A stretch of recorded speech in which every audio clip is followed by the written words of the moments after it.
राज्यात अमराठी रिक्षा चालकांना मराठी भाषेची सक्ती करण्यात आली आहे। त्यामुळे अनेक चालकांनी मराठी भाषेचे ज्ञान घेण्यासाठी काही क्लासेस केलेत।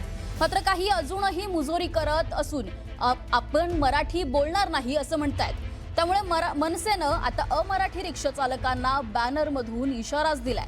मराठी शिकण्यात आणि बोलण्यात कमीपणा वाटत असेल तर परत निघून जा असा संदेश मनसेनं बॅनरमधून दिलाय। चारकोप विधानसभा मतदारसंघातील चौकात मनसेकडून ही बॅनरबाजी करण्यात आली आहे।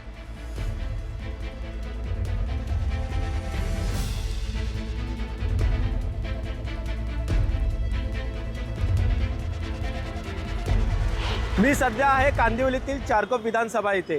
काल रिक्षा चालकांमध्ये अमराठी मराठीचा वाद झाला होता। त्याच आता मनसेनी एक फलक लावण्यात आले। त्या फलक म्हणजे त्याच्यामध्ये अशा लिहिलेलं आहे, अमराठी रिक्षा चालकांना विनंती आहे, मराठी शिकण्यात व बोलण्यात कमीपणा वाटत असेल तर परत निघून जा।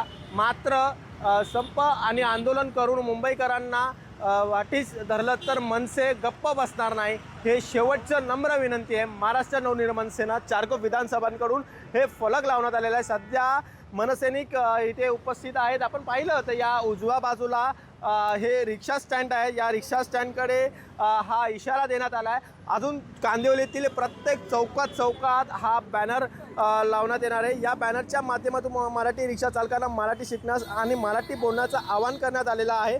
मराठी शिकण्यात आणि बोलण्यात कमीपणा वाटत असेल तर परंतु निघून जा असा थेट संदेश या बॅनरवरून देण्यात आलेला आहे। तसेच संप किंवा आंदोलन करून मुंबईकरांना वाईटच धरलंस तर मनसे गप्प बसणार नाही असंही इशारा देण्यात आलेला आहे। आज चारकोपमधील विविध चौकामध्ये मनसेकडून हा बॅनर लावण्यात येणार आहे। आता या बॅनरचा रिक्षा चालक मनसे यांच्यातील वाद आणखीन चिघळ नका हे सुद्धा पाहणं आता महत्त्वाचं आहे। तसेच हळूहळू या प्रत्येक चौकात मनसे सैनिक सुद्धा पोचत आहेत आणि हे फलक लावण्याचं काम करत आहेत। व्हिडिओ जर्नलिस्ट समीरसह विजय वंजारा, न्यूज 18 मराठी, मुंबई। आता आम्ही त्यांना एक शेवटची विनंती समज देण्यासाठी एक बॅनर बनवलेला आहे। अमराठी रिक्षा चालकांसाठी आम्ही अमराठी रिक्षा चालकांना विनंती आहे, मराठी शिकण्यात व बोलण्यात जर तुम्हाला कमीपणा वाटत असेल तर आपण निघून जा।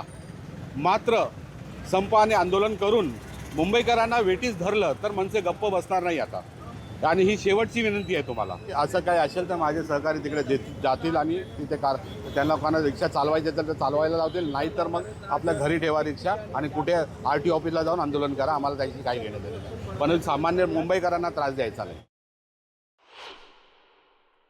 एक प्रकारे ही जी बुजोरी आहे, दादागिरी आहे, याच्यावरती राज्य सरकारने गंभीरपणे दखल घेतली पाहिजे। नाहीतर तुम्हाला आठवत असेल की रेल्वेच्या वेळेला काय घडलं होतं, नंतर आम्ही काय केलं आणि मग आमच्यावर काय टीका झाली।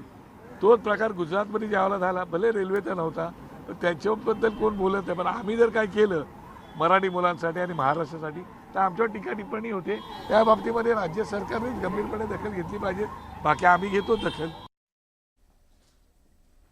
आता रिक्षा आणि टॅक्सी चालकांसाठी करण्यात आलेल्या मराठी सक्तीचा मोठा परिणाम आता वाहतुकीवर दिसू लागलाय।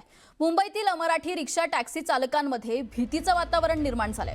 अनेक चालकांनी व्यवसाय बंद करून थेट घरचा रस्ता धरलाय।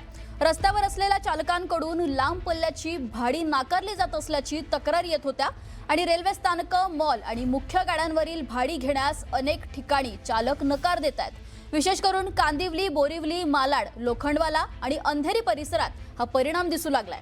मराठी न येणाऱ्या चालकांवर दंड आणि बॅज निलंबनाच्या कारवाईची भीती आहे। कारवाईच्या भीतीनं चालक ठराविक हद्दीतच रिक्षा चालवत असल्याची स्थिती पाहायला मिळते। तर प्रवाशांना दुसऱ्या भागात जाण्यासाठी रिक्षा चालकांकडून नकार दिला जातोय।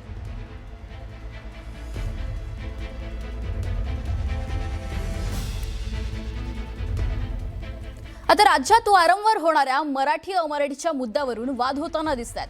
हे वाद अनेक वेळा रिक्षा टॅक्सी चालकांसोबत होताना दिसतात। अशाच परप्रांतीय व्यक्तीचा एक व्हिडिओ व्हायरल होतोय।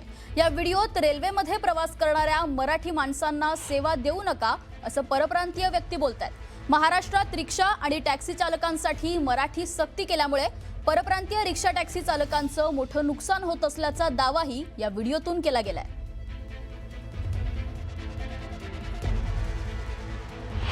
महाराष्ट्र के रेलवे में जितने भी कैंटीन में भैया लोग काम करते हैं उनको सूचित किया जाता है, किसी भी मराठी आदमी को खान पान की सेवा ना दी जाए, क्योंकि हमको मराठी आएगी तो हम महाराष्ट्र में रहेंगे।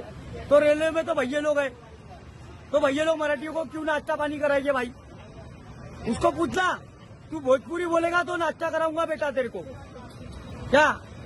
हाँ, भोजपुरी बोल तो नाश्ता कर भैया के हाथ से, भोजपुरी बोल तो पानी पूरी खा भैया के हाथ से, और नहीं आती तो मत खा। क्या रेलवे में जितने भी भैया हमारे उत्तर भारतीय जितने भी भैया लोग काम करते हैं, सावधान हो जाए मराठियों से।